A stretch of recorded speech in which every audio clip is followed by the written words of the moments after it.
I'm joined now by Representative Jerry Nadler, a Democrat from New York. Good afternoon, sir. Good afternoon. You saw the president's performance just then. Is this the president that you were hoping would emerge? Well, it certainly is. I'm glad to see the president standing up to the Republicans and standing up for fairness in the tax system and standing up for not making crippling cuts in our entitlement programs and saying that we have to have a fair tax system. Frankly, it's fair when people pulling in millions of dollars are paying a higher tax rate than people pulling in middle-class tax rates. And to say that someone who says that Warren Buffett ought to pay the same tax, a millionaire ought to pay the same tax rate as a teacher is engaging in class warfare is just wrong. The person who says the teacher should pay the same tax, should pay a higher tax rate than Warren Buffett is engaging in tax warfare, which the Republicans have been doing for decades against the middle class and low-income people. The Republicans, as you say, speak of class warfare, but here are the facts. 46 million people in America are living in poverty at the moment, 22% of our children. Michael Bloomberg, the mayor of New York last week, talked about the prospect of riots, possibly, as a result of the kind of social differentials that we have in this country. So how do you think most Americans will regard the president's speech today? Do you think that they'll think he's encouraging class warfare? No, I think they'll think he's being eminently fair. I mean, the fact is, the middle class thinks it's overtaxed because it is.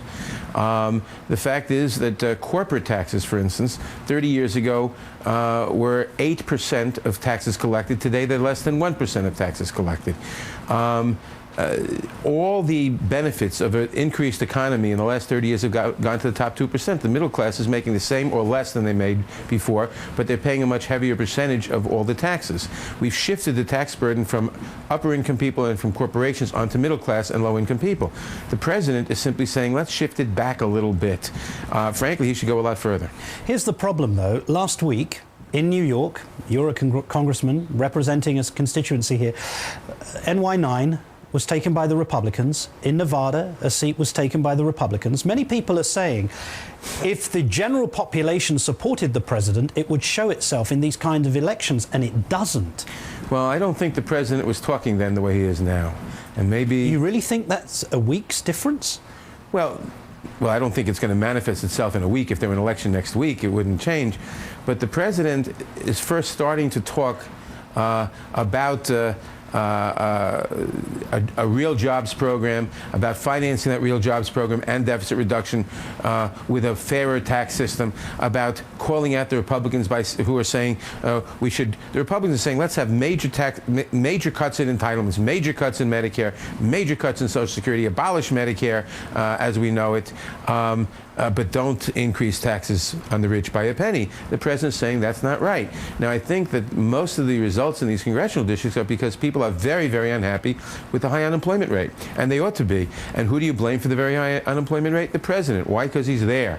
Now, if the president starts saying, okay, here's my program to increase jobs, here's how we're going to put people back to work, and the Republicans say, we won't pass it because we don't want to increase taxes on the rich, or we won't pass it, period, for whatever reason, then, frankly, you'll split the blame. Some people will continue to blame the president because he's there, and some people will draw the correct conclusions and say it's the Republicans' fault for not passing a jobs program that the president proposed. Now, the Republicans, they'll say, well, we have a jobs program, but what is their jobs program? Cutting taxes on the rich and cutting regulations so that Wall Street can destroy us all over again. Going right back to the Bush policies that destroyed the economy to start with. That's not going to fly. So it's not class warfare, it's more like governmental warfare. Well, the Republicans have been waging class warfare. We're finally starting to say, let's be fair and let's have a jobs program. Congressman Jerry Nadler, thank you.